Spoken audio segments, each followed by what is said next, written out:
Assalamualaikum warahmatullahi wabarakatuh. Saya Yudi Pramuko, tukang bubur ayam dari Parung, YouTuber politik tertua di semesta. Alhamdulillah, wassalatu wassalamu ala rasulillah.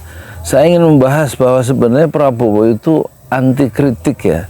Kalau Jokowi pernah mengatakan, Jokowi kan guru politiknya Prabowo, pernah mengatakan saya rindu di demo katanya.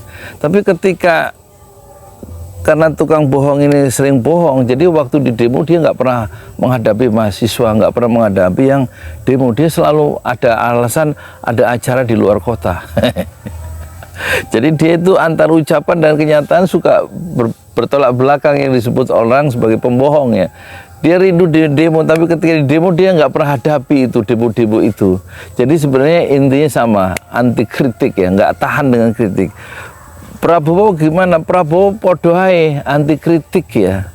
Contoh ketika kemarin demonstrasi itu Indonesia Gelap, dia nggak berani menghadapi mahasiswa secara langsung dan juga tidak menjawab secara terbuka di depan media massa poin-poin untuk menjawab kritik-kritik respon terhadap mahasiswa yang mengusung tajuk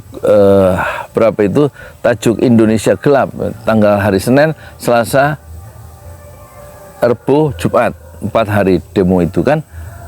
Rupanya nggak jadi puncak demonstrasi, nggak jadi hari Kamis ya, hari Jumat ya, hari Kamis ya, karena mungkin sudah ada deal-deal atau ada tekanan terhadap mahasiswa supaya nggak melangsungkan demo karena ada pelantikan kepala daerah ya, yang 491 itu, banyak itu, ada berapa kepala daerah ya.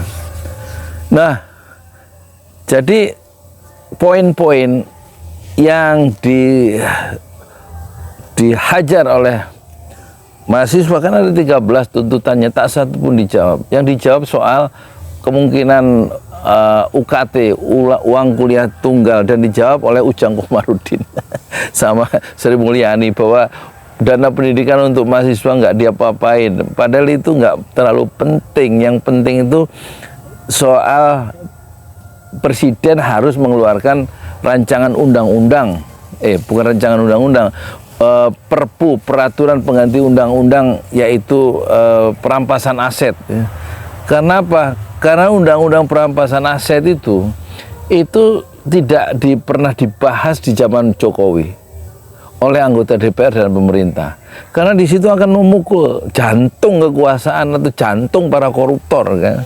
Nah, sekarang masuk prolegnas, katanya begitu. Tapi sebenarnya nggak jadi prioritas undang-undang perampasan aset. Jadi sebenarnya Prabowo itu nggak sungguh-sungguh dalam memberantas koruptor. Nggak cukup dengan eksposur atau dengan pamer terhadap media bahwa ada sekitar 28 koruptor yang ditangkap. Ya, koruptor zaman Jokowi ditangkapnya zaman Prabowo kan. Tapi yang penting itu mereka dimiskinkan tidak, sehingga mereka itu jerah. Tapi kalau undang-undang perampasan aset belum diundangkan ya, ditandatangani oleh Prabowo, maka nggak ada artinya pemberantasan korupsi. Dan kemungkinan ya, undang-undang perampasan aset itu yang sudah masuk prolegnas itu jangan-jangan dalam 5 tahun nggak dibahas. Dan itu terjadi zamannya Jokowi gitu. Sudah ada RUU-nya tapi nggak dibahas karena di situ berbahaya. Itu jadi menunjukkan Prabowo itu sebenarnya anti kritik ya. Yang dikritik oleh Indonesia Gelap kan itu sebenarnya satu. Terus harus dievaluasi makan gratis bergizi gitu. Makan bergizi gratis itu MBG dievaluasi total ya. Dan itu tidak dijawab langsung oleh Prabowo. Karena apa? Uangnya yang begitu banyak, triliunan, diambilkan dari anggaran-anggaran dari badan-badan pemerintah dan juga lembaga APBN dari lembaga-lembaga resmi pemerintah. Itu kemudian menimbulkan konsekuensi logis, kesejahteraan umum menjadi terganggu karena dananya untuk membiayai program yang menjadi mercusuar, program mercusuar Prabowo, yaitu makan bergizi gratis. Sebagaimana zaman Jokowi, proyek mercusuarnya adalah kereta cepat, dan kereta cepat yang utangnya itu BEP-nya sampai 139 tahun itu loh. Yang bayar kita-kita juga tuh, yang bikin susah kan itu. Dan kemudian proyek mercusuar yang kedua adalah IKN yang membutuhkan dana 466 triliun dan sudah dipakai 78 triliun dari APBN. Padahal janji awalnya Jokowi nggak akan serupiah pun diambil dari APBN, dari rakyat kecuali dengan investasi. Kan bohong kan? Akhirnya dia keluarkan peraturan presiden atau apa namanya itu, dan 19% atau 20% diambil dari BPN untuk biayai membangun kota di tengah hutan itu. Nah, Prabowo proyek mercusuarnya bukan IKN, bukan kereta cepat, tapi makan bergizi gratis. Tapi orang lupa bahwa itu memakan anggaran yang gila-gilaan dan diambil dari efisiensi anggaran itu, dan akhirnya terjadi ya, pemutusan hubungan kerja buat yang tenaga-tenaga honorer itu, dan itu yang harus dievaluasi secara total oleh Indonesia Gelap dalam tuntutannya, salah satu poin dari 13 itu, dan itu tidak dijawab oleh Prabowo karena yang disasar oleh mahasiswa itu satu sikap yang betul-betul bukan periferial tapi betul-betul menohok jantung kekuasaan ya.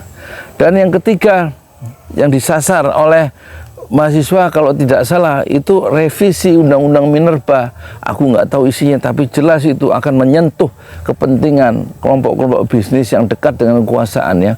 Undang-Undang Minerba yang akan direvisi, termasuk mungkin ini usaha-usaha untuk memberikan tambang untuk perguruan tinggi itu yang nggak usah gitu kira-kira gitu. Jangan sampai itu masuk, apalagi tambang suruh diurus sama ya ahli kunut ahli kunut NU sama Muhammadiyah ahli sekolah. Ngapain ormas keagamaan ngurusin tambang? Kata para ahli, kata pengamat, paling juga nanti dijual ya, ada bohir-bohir apa istilahnya, artinya dijual ke orang lain yang bisa ngurus dan dia dapat fee-nya kan gitu. Sama siapa? Ya sama orang yang nggak ahli di bidang pertambangan. Yang nggak ahli di bidang pertambangan itu siapa? Ya itu NU sama Muhammadiyah dan juga sama perguruan tinggi. Nanti jangan-jangan nanti orang itu, kata siapa itu? Kata Rocky Gerung kalau nggak salah. Orang mau ketemu rektor itu jangan-jangan nanti bukan urusan mahasiswa, bukan urusan beasiswa, tapi urusan surat izin tambang ke rektor. Nah ini harus direvisi. Revisi Minerba itu harus direvisi. Kalau memang ada undang-undang dikritisi gitu loh sama mahasiswa undang-undang revisi Minerba itu. Jangan sampai terjadi. Terus apa lagi? Terus yang keempat ya, ini semua nggak dijawab oleh Prabowo ini. Hanya difokuskan sama Ujang Komarudin yang tadinya pengamat independen dari Universitas Al-Azhar, sekarang dia menjadi sekrup kekuasaan dan mulutnya itu bisa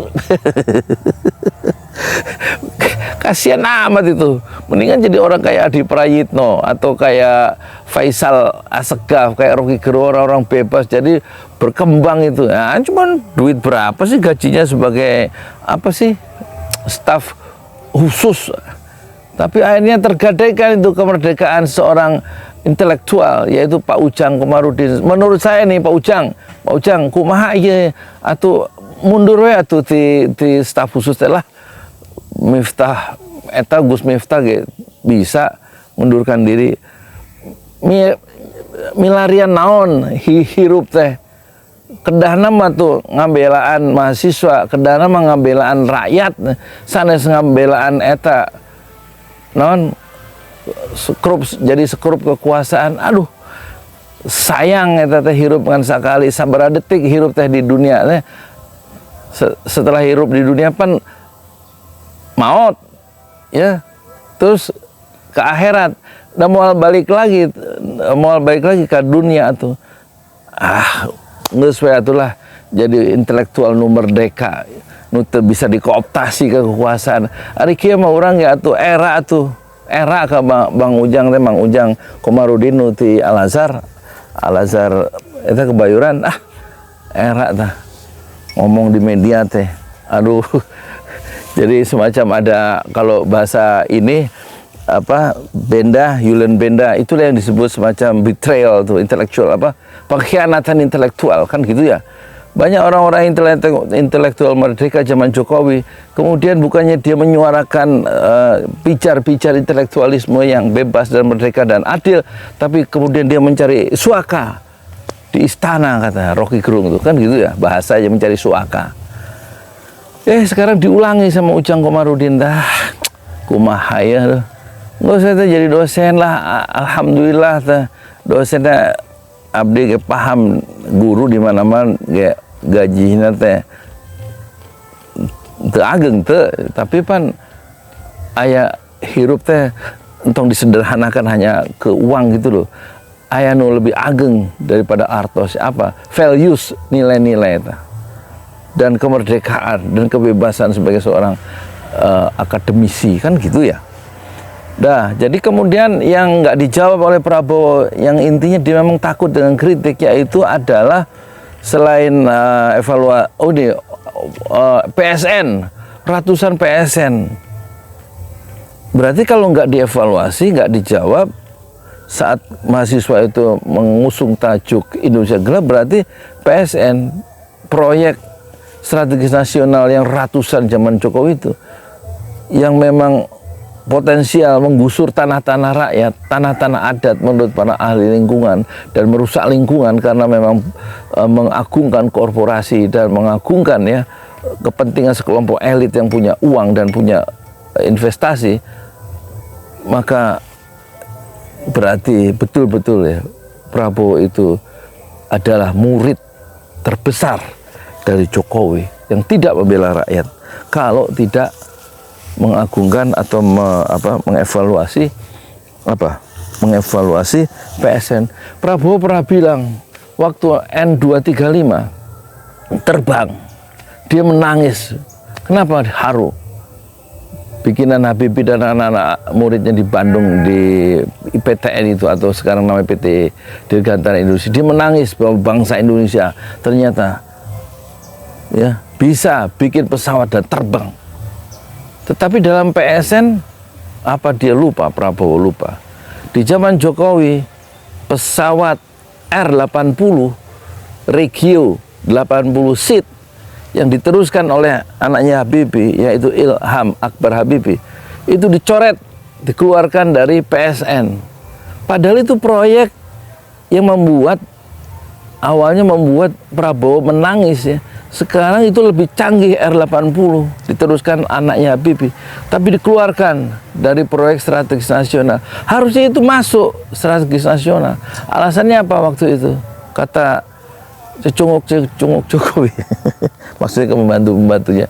Saya ralat ya, cecunguk, saya ralat. Alasannya proyek Regio 80 itu tidak akan tuntas ketika Jokowi selesai sebagai presiden tahun 2024. Tetapi apa yang terjadi? Banyak PSN diteruskan meskipun melampaui Jokowi, yaitu peak, melampaui kekuasaan Jokowi, tetap nggak dicoret tuh. Ya, meskipun Jokowi sudah selesai dan tidak selesai di zaman Jokowi, proyek PSN itu nggak dicoret meskipun sudah melampaui kekuasaan Jokowi. Tapi proyek R80 yang kebanggaan nasional, dan kita sudah bisa menerbangkan N250, sambungan dari N235, 250 itu terbang kalau tidak salah 10 Agustus 1995 zaman Pak Harto ya. Terbang dan bisa mendarat lagi. N250 itu 2 motor, N250, N-nya Nusantara, 250 itu 2 motor, 50 seat penumpang. Dan itu sekarang diteruskan oleh, tadinya masuk proyek strategis nasional, tapi dicoret oleh Jokowi. Nah ini harus dievaluasi lagi sama Prabowo, masukkan lagi itu, ya, menjadi proyek strategis nasional, supaya kita di langit Indonesia nggak berterbangan pesawat-pesawat bekas, pesawat-pesawat asing, dan kita harus punya pesawat sendiri, yaitu R80. Nah itu nggak dijawab oleh Prabowo. Proyek strategis nasional. Harusnya dia menjawab dalam konferensi pers ya, bahwa tuntutan ke-13 itu dia pahami dan akan betul-betul diserap aspirasi dari rakyat.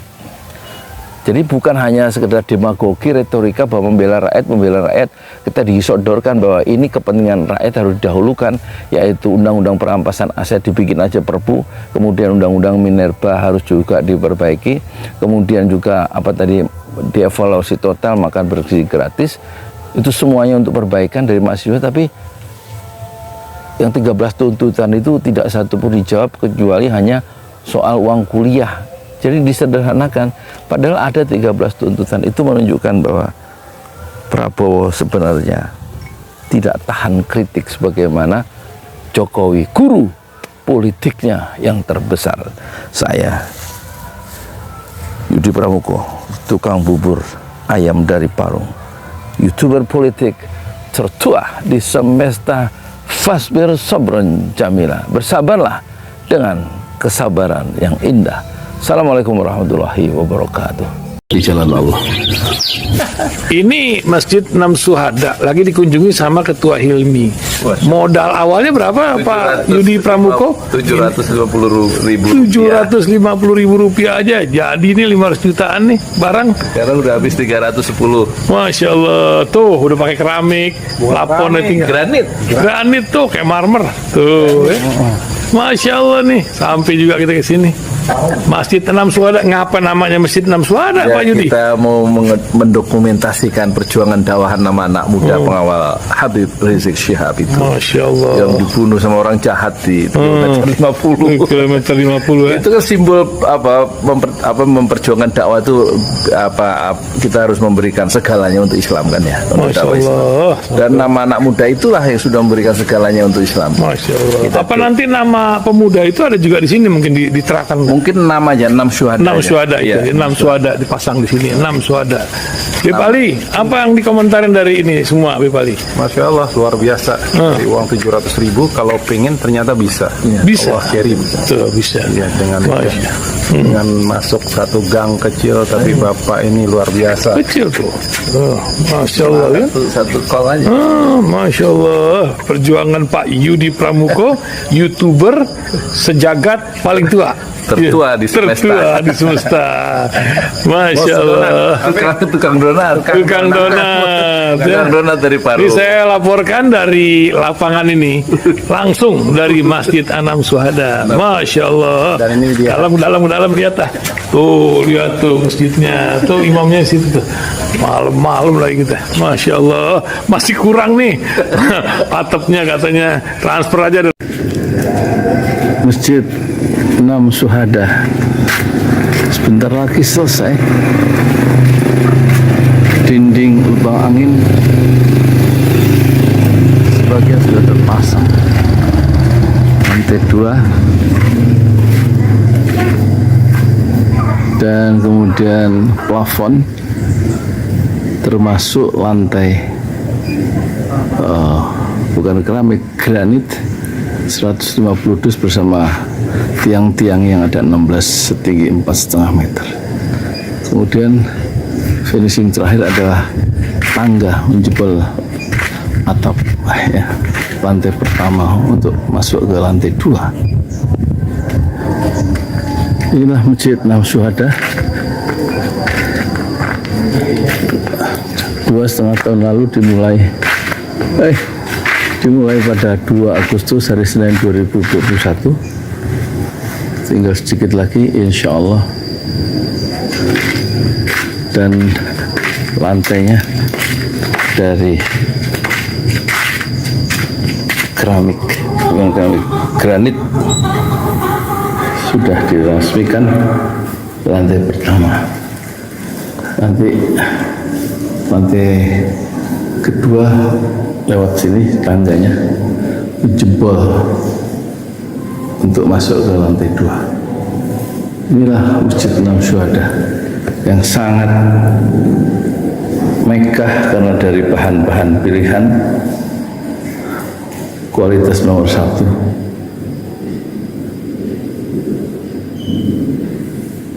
Tinggal sekitar 80 juta lagi finishing lantai atas selesai, insya Allah.